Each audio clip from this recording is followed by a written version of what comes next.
গাজায় বর্বর ইসরায়েলি হত্যাযজ্ঞের প্রতিবাদে ঈদগাঁওতে বিক্ষোভ মিছিল ও প্রতিবাদের উত্তাল হয়ে উঠেছে।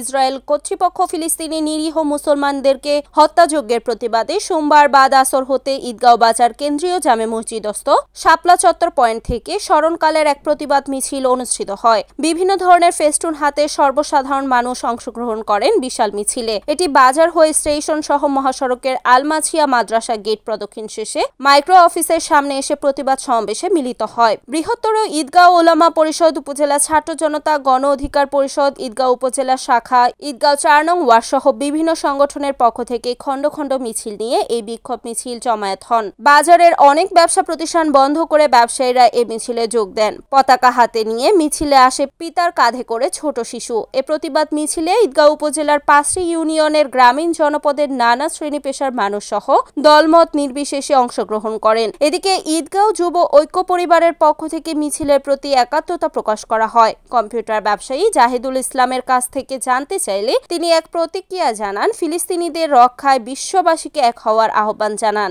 একই সাথে ইসরায়েলি সকল ব্যবসা এবং পণ্য সামগ্রী বয়কট করার অনুরোধ জানান। রিপোর্ট এম আবু হেনা সাগর, NEN TV, ঈদগাঁও।